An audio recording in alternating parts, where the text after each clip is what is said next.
Hi, welcome back to the channel.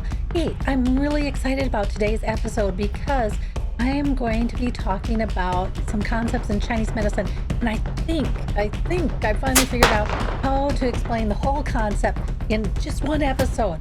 So, sit back, listen in, and see if it makes sense to you. And tell me in the comments below, okay? Okay. And, thank you so much for the subscribers. And if you're new to the channel, think about hitting the subscribe button. It costs you nothing and it helps out the channel.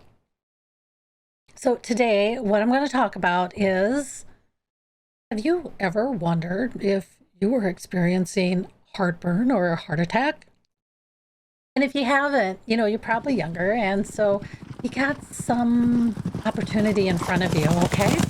So a few years ago, I was wondering if I was having some sort of acid reflux or a heart attack, and I couldn't figure out why I was even thinking that. I mean, why would you think that? You've been getting acid reflux, indigestion, heartburn for a while now, and suddenly you're wondering if it's a heart attack? Weird. Okay. I'm going to look at heartburn or heart attack. Which is it? And how we're going to look at this, we're going to look at it from Chinese medicine.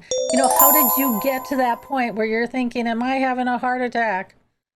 Okay, and how we're going to do that is I'm going to look at the heart channel in Chinese medicine. We're going to look at where it flows. And then we're going to look at how all your digestive organs impact that channel and how that's going to make you feel. And as we go through that, and you can relate to that, I'm also going to describe what are the common Western medicines prescribed at that time. Then I'm going to talk about what's your early warning system. How do you know for sure that you need to change the path you're on, or it'd be helpful if you did? And I'm going to tell you some of the common Western medicines that are prescribed at that time. And then it's going to keep on progressing.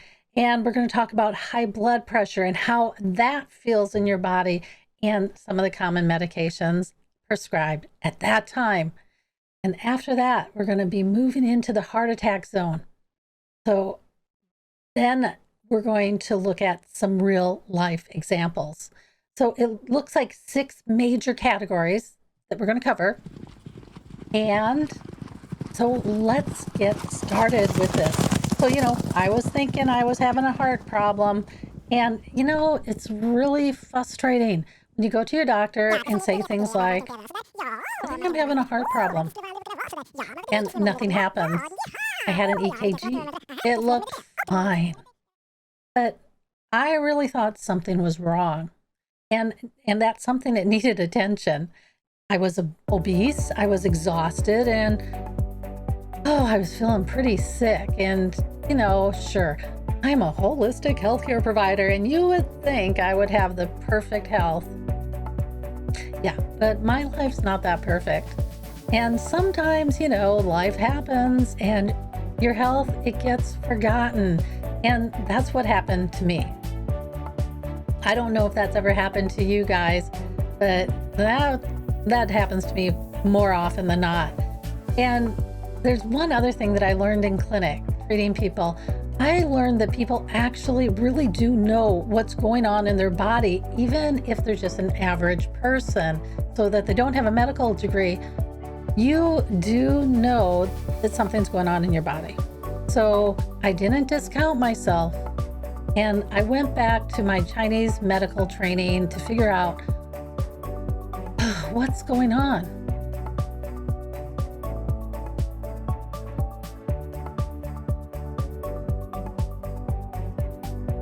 I want to show you something. I want to show you the heart channel in Chinese medicine. The heart channel, it's going to be one of 12 different channels. One of 12 different channels in Chinese medicine. And each of these channels has a part that travels deep inside the body and a part that travels along the surface. And it's that part that travels along the surface that, you and I We're familiar with that one. And that's where all the acupuncture points lay. But there's also this part that travels deep inside of us. Now, channels in Chinese medicine, they're like a river. They're energetic rivers in the body that flow just like rivers in the real world. So if we look at the Mississippi River, it starts way up in northern Minnesota and it flows all the way down to the Atlantic Ocean. And it always flows that way. It doesn't reverse its flow. It doesn't take off to the left or the right. It always flows down to the Atlantic Ocean. And so that's a concept of channels in Chinese medicine. They always flow in a certain direction.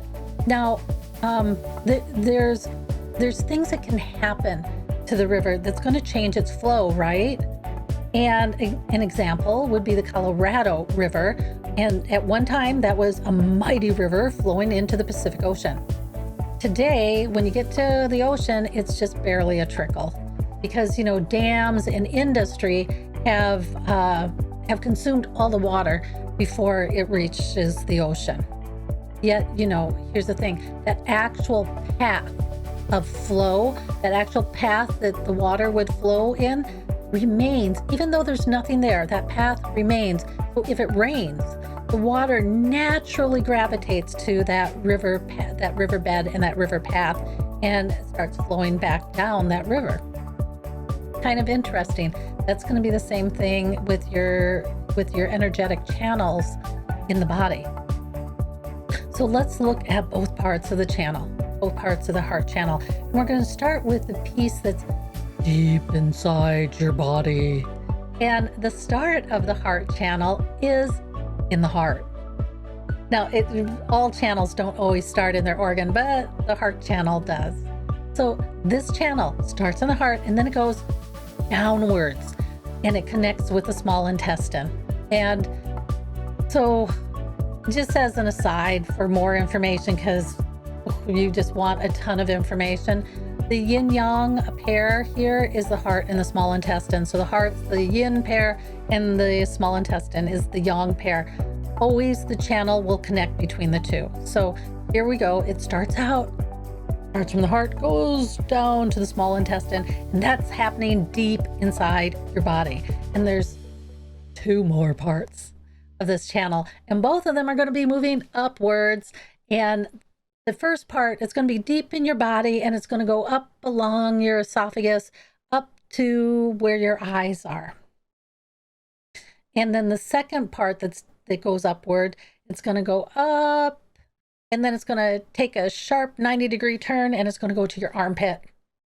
And from your armpit, that's where it comes up out of the body, and it travels along the surface. And that's the part that we usually know about. And it ends at your small finger. That one right there, okay? So now you know where that heart channel is, but look here. Look where the channel first goes down to the small intestine. Now, this part of the channel, it's deep inside your body. And notice it crosses the diaphragm and continues downward. And what's right there? The stomach.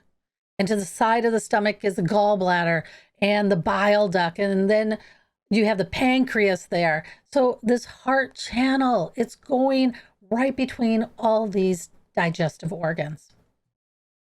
Now, I mentioned I was obese, and that doesn't mean you're going to have heart problems.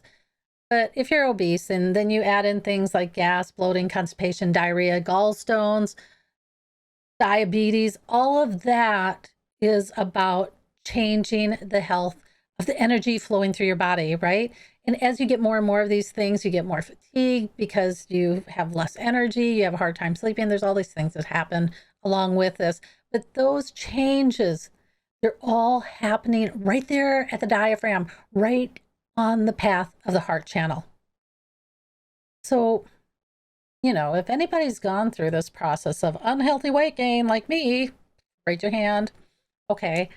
A lot of things start to change in your body, right? This process, it can take years and years, but by the time you get to some type of heartburn or acid reflux, you're actually blocking the energy in that area. And how do you know that, right? How do you know that? Well, your diaphragm's there, right? And the diaphragm, it's supposed to move when you breathe. It's part of how the lungs get pulled open. So take a deep breath in. And you want to feel that go all the way down to the bottom of your abdomen. You want to feel your abdomen expand. Well, when you try to do that, can you do that? And if you can't, does your stomach or does your abdomen already feel like it's already just too distended to expand anymore? Or do you find like you feel like you have to cough instead? Well, either way, if you're experiencing any constriction in your diaphragm, you're breathing up here. You're breathing up here in your chest, and that's where your breath is stuck. So you also end up with shortness of breath. And oh, yeah, here's the big bonus. You might get hot and sweaty all the time. That's always a bonus. And oh, you know what? If you want to do some exercises to help open up your diaphragm again, check out the episodes 3 Steps to Improve Your Meditation, Part 1. And let me think here. There should be a link to that episode right up there. But if not, there's going to be one in the video description below, okay? So let's see here. What are the common Western medicines prescribed at this time? Well, okay. So in this stage of treatment, you know, the common medical treatments are going to be antacids, you know, like Tums, or if it's a little bit worse than that, you're going to omeprazole. And if it's a little bit worse than that, you might be getting that gallbladder pain where you have this really excruciating pain right in your abdomen. And then when it gets really bad, it goes right to your back. So it goes from the front to the back, and it feels like it's trying to rip your back off or rip your back open. What is that Viking torture eagle thing that they do? It kind of feels like that. I think that's what that would feel like. But, or diabetic medicines might be happening at this time. So that's the common treatment at this time. And so you're going to continue on your merry journey, and let's see what happens next.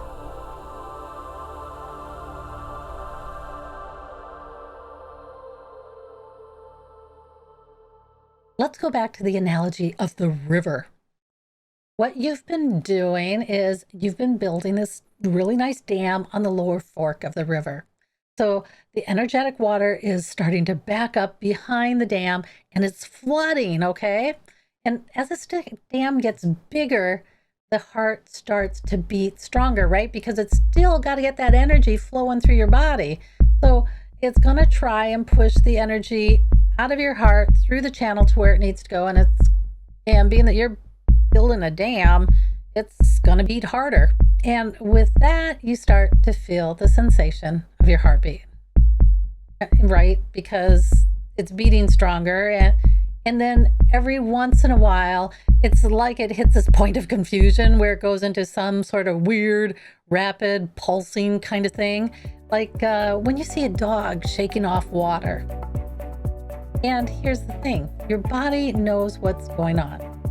You might not consciously know, but your body's aware, and it starts sending you messages.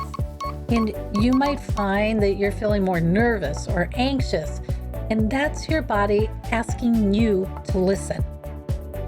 But hey, guess what? There's still a long ways to go to get to heart attack.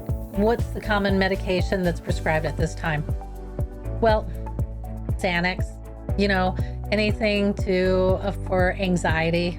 That's what you commonly get, and they really like Xanax. There's a problem with Xanax. It hits the same receptors as alcohol. So if you're a recovering alcoholic, you might not want to do the Xanax thing because that will probably trigger you again. Let's continue on our merry journey.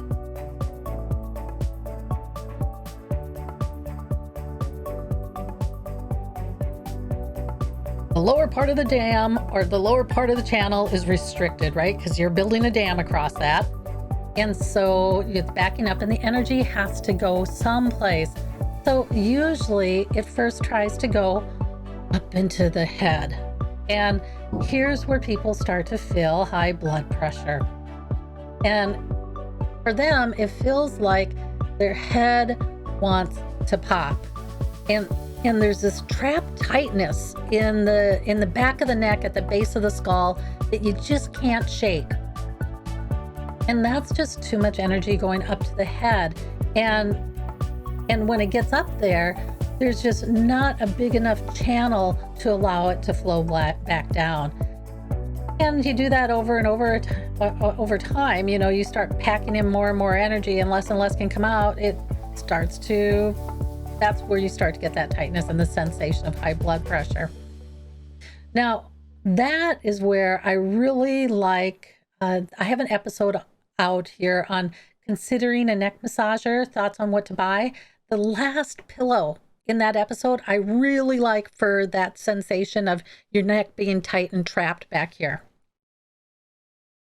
So now you have energetic problems in 2 parts of the heart channel. There's 3 in total. You've got 2 parts that are showing problems. There's the part going down to the small intestine and the path that's going to the head. And the digestion is what started all of this. So going up to your head, weird exploding head sensation or weird expanding head sensation as this pipeline into the brain pushes more and more energy to the head, and you just can't get it out. Okay, so what are the common Western medicines prescribed at this time? This is where you're going to start going on all your blood pressure medications, your diuretics, and you might get a cholesterol med with this too.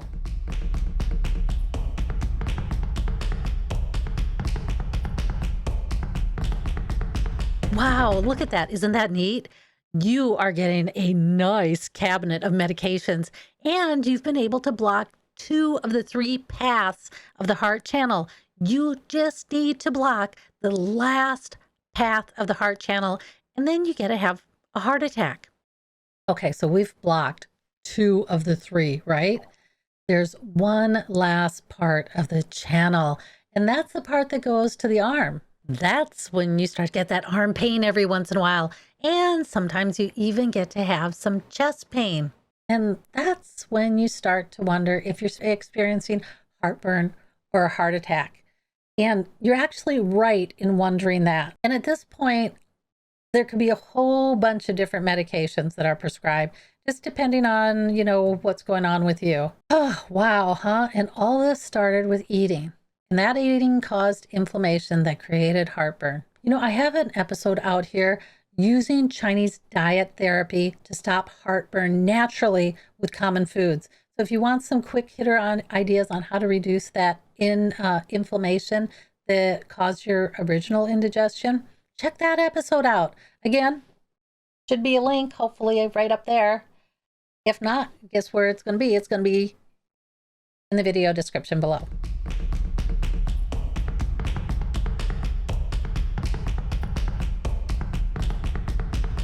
This whole progression of disease always reminds me of James Gandolfini, the soprano guy. And, you know, that was truly a tragic example of how this can work in real life. And, you know, it also reminds me of one of my clients. And she's a senior. She's in her 80s. She had a small stroke, so she's still functioning, just a little bit slower.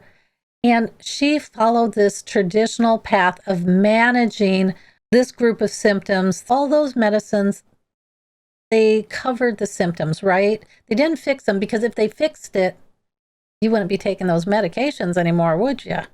Mm-hmm. Yeah, that's the deal. Okay, so they didn't fix it, right? They were just covering up the symptoms. So the inflammation keeps on getting worse and worse. You just can't feel it because of the medications. And you keep on building this bigger and bigger dam. And now you've just got this one piece of the channel that hasn't been blocked yet, right? Okay, if you don't change anything, you have a pretty good chance of having a heart attack. Yet, before you get to that point, there's one thing that I see happening in clinic a lot when it comes to omeprazole. Because omeprazole is only trying to mask the inflammation, when the inflammation gets so bad, you can get breakthrough pain, and that pain can be so severe and your doctor doesn't have another option for you. With my client, she's at her max. She's older now and she has some dementia, and so it's too hard for her to figure out how to change her diet. She's at this point where she can't change things. And that's the scary part about Western medications. She lives by herself, so there's no one there to help her. So she's living on her own. And that is so common today. And for you and me, that's probably going to be common. So there's going to be a time when it becomes too difficult to change the path you're on.